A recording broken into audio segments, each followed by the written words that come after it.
Olá, queridos, sejam bem-vindos a mais uma aula de geografia. Hoje o tema da nossa aula é globalização e meio ambiente. Qual a relação, quais os efeitos da globalização, né, sobre o meio ambiente?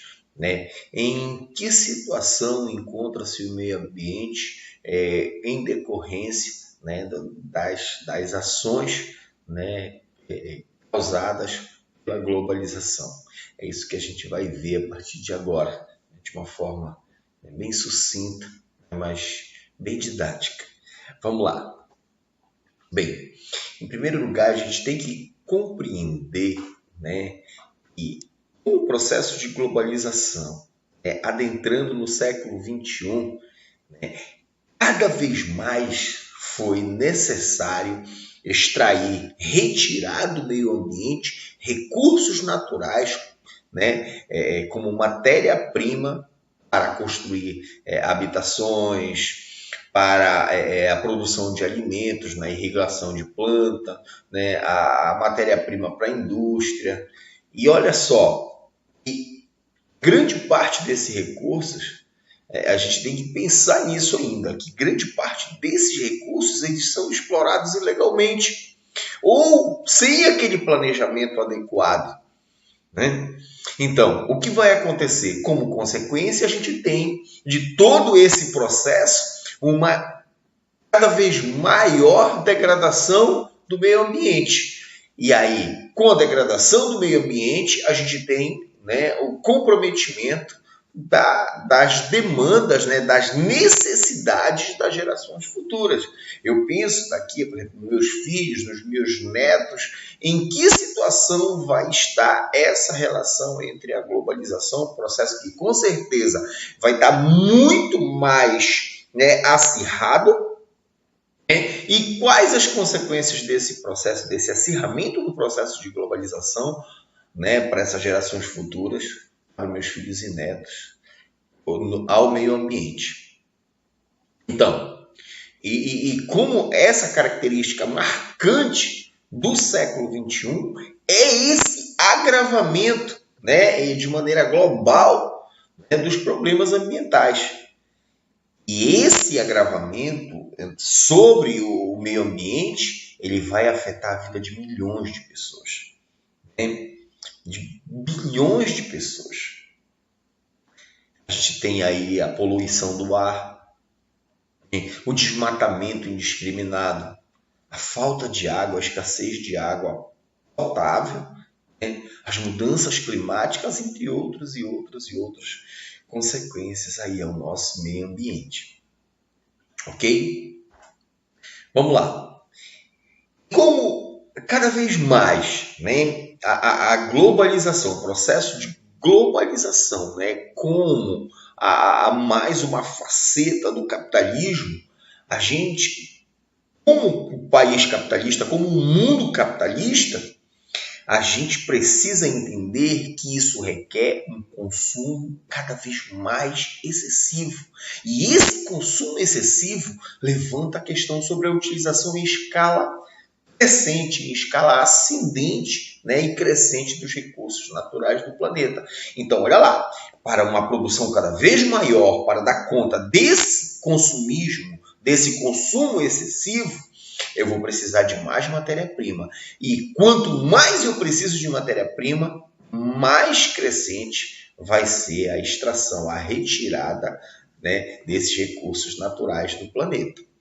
E cada vez mais eu tenho a intensificação da intervenção humana no meio ambiente terrestre. Ok? Então, olha lá, aumentou o processo de globalização, acirrou o processo de globalização, eu tenho um consumo excessivo. Com o consumo excessivo, eu tenho a utilização cada vez mais dos recursos como matéria-prima, dos recursos naturais do planeta, né? E aí eu tenho cada vez maior a intervenção humana no meio ambiente. E aí, quais as consequências dessa intervenção? É assim que a gente tem que pensar. Quais as consequências da intervenção humana no meio ambiente? Porque olha só, querido, esse ciclo do consumo ele é alimentado pela busca de lucro. Essa é a característica do capitalismo. O capitalismo ele busca cada vez mais o lucro. Então, olha lá, quanto maior é a busca desse lucro, né, por parte das empresas, né, e pela entrada de mercados emergentes, isso vai ampliar a perspectiva de agravamento do consumismo nas próximas décadas, porque isso só está crescendo. Então, cada vez mais cresce o consumismo. Então, nas próximas décadas, eu acabei de falar para você qual a situação do consumismo, né, para a nossa geração futura, para os nossos filhos, os nossos netos. Então, quanto mais aumenta o consumismo, imagina o que aumenta? O descarte também daquilo que a gente chama de lixo. E o lixo sólido. Olha só, nós falamos de poluição aí do meio ambiente, né? Mas está considerando aqui o lixo sólido, que é produzido em escala planetária. Então, no mundo, cada vez mais existe o consumismo, então cada vez mais haverá a produção de lixo. Ok? Atualmente, o volume de lixo produzido por ano no planeta é de aproximadamente 1,3 bilhão de toneladas. Então, 1 bilhão e 300 milhões de toneladas de lixo são produzidas por ano no planeta. A perspectiva é que em 2025 essa produção chegue a 2 bilhões e 200 milhões de toneladas por ano. Quais os maiores produtores de lixo? Em primeiro lugar, né, o que é considerado o país, né, a maior economia mundial, que é os Estados Unidos. Em segundo, vem a Nova Zelândia. Em terceiro, a Noruega. São os países que mais produzem lixo sólido do planeta, né? que produzem o lixo que a gente diz per capita, ou seja, por pessoa no mundo. Atualmente, né, esses países eles possuem, em média, né, mais de 2,5 kg de lixo por habitante por dia. Já imaginou o que é isso? Cada pessoa produzindo 2,5 kg de lixo por dia. Imagina para uma população como a dos Estados Unidos, né, a quantidade de lixo que é produzido. Ok? Nessa foto aqui acima, você percebe aí, né, no meio, uma pessoa aí no meio desse mundaréu de lixo, e você vê que a grande maioria desses lixos, né, desse lixo é garrafa PET. Né? É garrafa PET, é o consumo diário. Quantas garrafas PET nós consumimos por dia? Né? É um refrigerante que você toma, é uma água que você toma, é um copo descartável, né? Além das garrafas PET, um copo descartável que você toma um suco, toma né, uma coisa que, principalmente, né, fora de casa. Porque você ainda dentro de casa, você pega o seu copo de vidro, copo de plástico, né, o seu prato e tal, mas no dia a dia, principalmente nos fast foods, né, é um lixo que não é reutilizado, né, as vasilhas, os vasilhames que não são reutilizados. Né? Então, fora, no dia a dia, nas lanchonetes, fast foods, isso aí só aumenta ainda mais, né? Ou com esse consumismo, aumenta ainda mais a produção de lixo. Ok? Vamos lá. E aí vem uma outra questão, a questão da água. Né? Então, olha lá, nós já vimos lá, quando nós estudamos lá, principalmente no sexto ano, quinto e sexto ano, a maior parte da água do planeta, né, ela é salgada, ela não é potável. Né? Então, com a produção e com o aumento da produção industrial, produção agrícola, o abastecimento de água é um problema dessa água que sobra aí para o consumo, é um problema que se coloca hoje como um risco imediato à vida na Terra. Ok? Se você olhar lá no canto, uma imagem lá sobre a água no mundo. Então você pode ver lá que mais de 77% de toda a água doce do planeta, ela está congelada, está na forma de geleiras. Né? Então, nós sabemos que o planeta, a sua maioria é água. 2,7 da água do planeta, apenas 2,7 é água doce consumível pelas atividades humanas. E de toda essa água doce, 2,7 que sobrou, a grande maioria, né, 77%, ou seja, 2,08 desse 2,7, congelado. E como é usado esse pouquinho de água que sobra? A agricultura, por exemplo, ela consome 70%. A irrigação. A indústria consome 22%. O que sobra para o uso doméstico? 8%. De todo esse pequeno percentual, né? Sobra apenas 8%. Então, hoje, queridos, alguns países eles sofrem com a falta de água potável. Muitos países, né?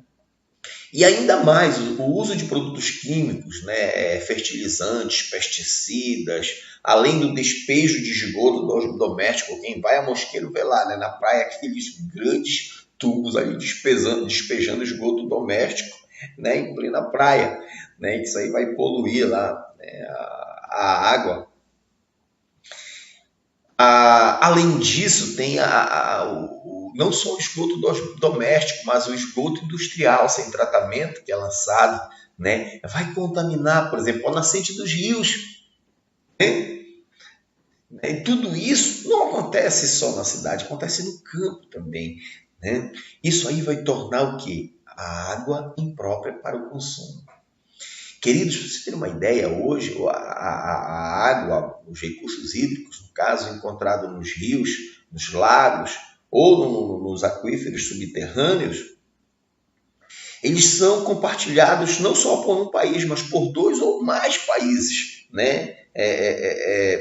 E esses países, por exemplo, hoje, nós já temos algumas questões, alguns problemas de enfrentamentos, aí, algumas questões sérias entre países pela utilização de aquíferos comuns, né, de rios comuns, de lagos comuns a 2 ou mais países.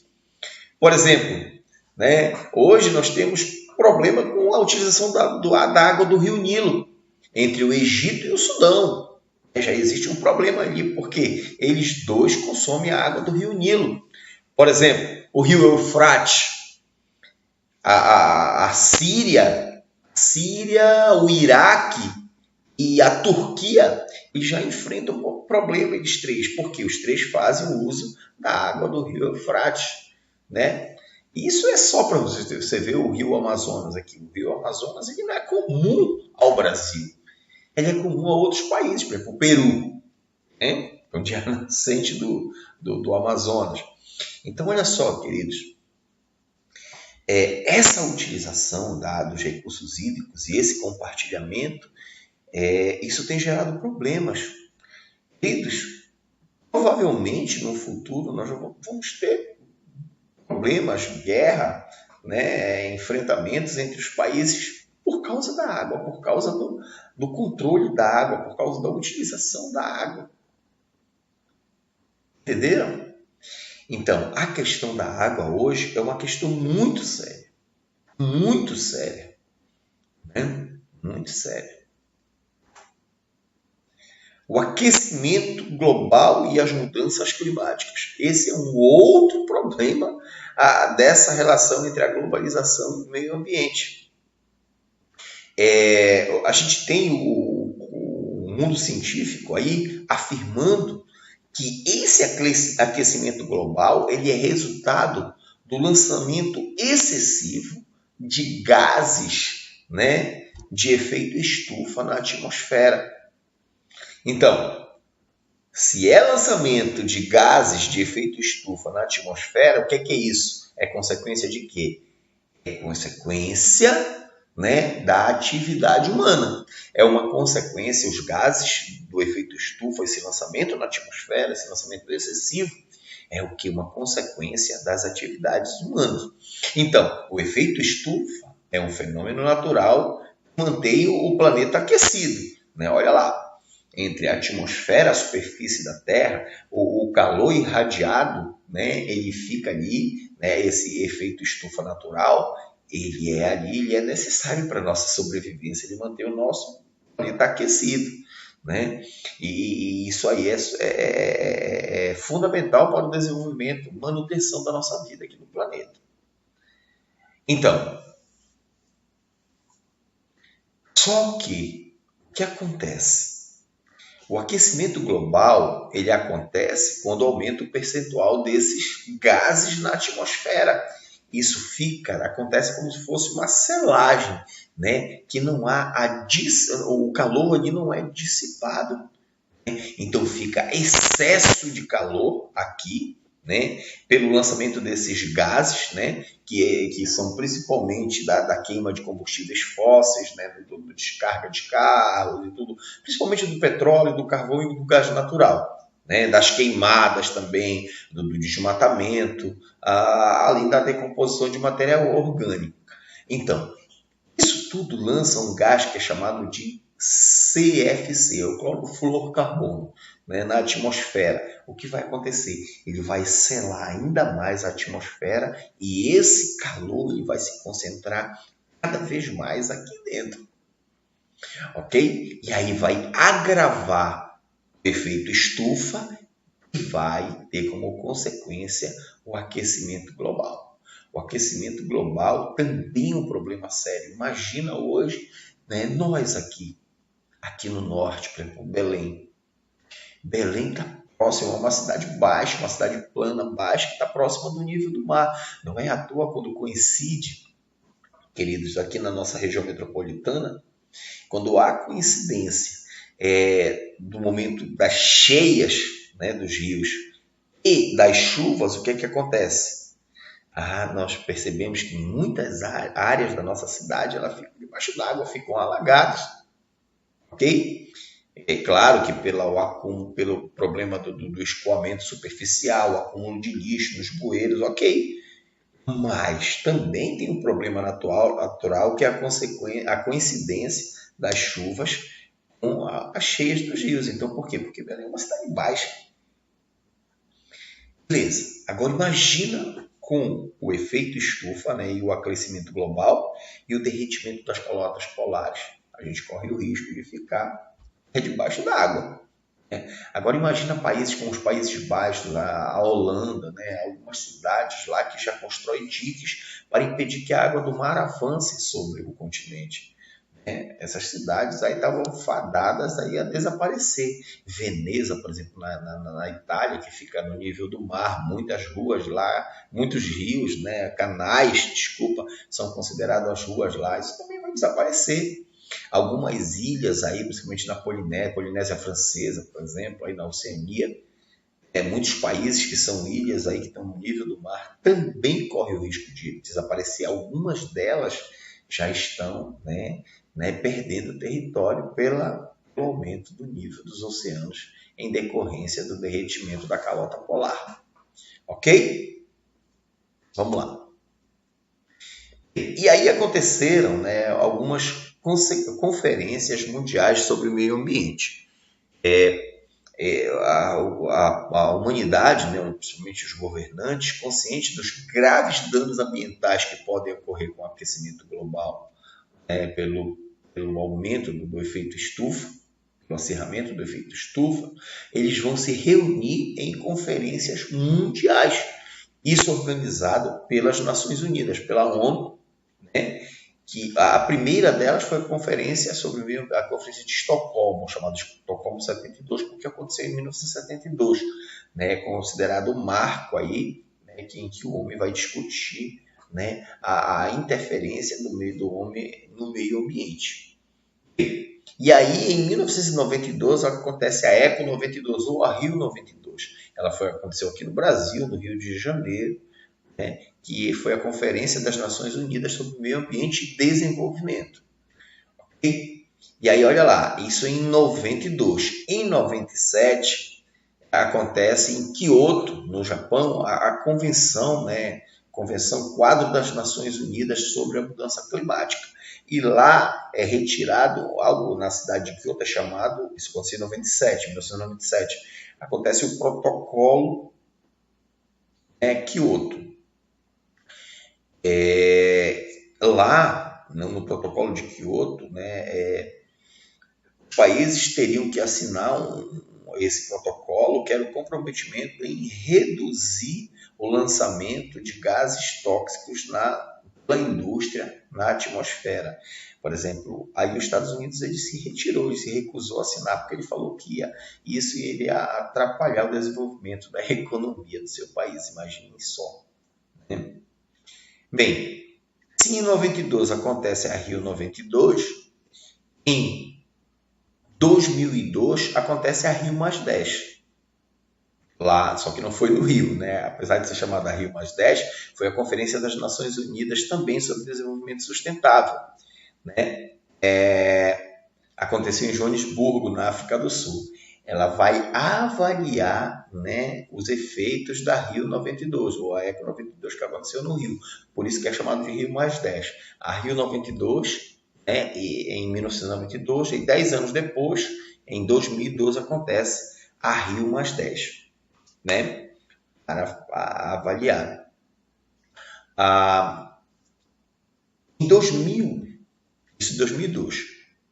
Em 2012, acontece, agora sim, no Rio de Janeiro, outra conferência, que é chamada Rio +20. Então, olha lá, Rio 92, 10 anos depois a Rio +10 e 20 anos depois a Rio +20, ou seja, em 2012. No Rio de Janeiro acontece também a Conferência das Nações Unidas sobre Desenvolvimento Sustentável, para justamente estabelecer parâmetros para uma menor interferência do homem no meio ambiente.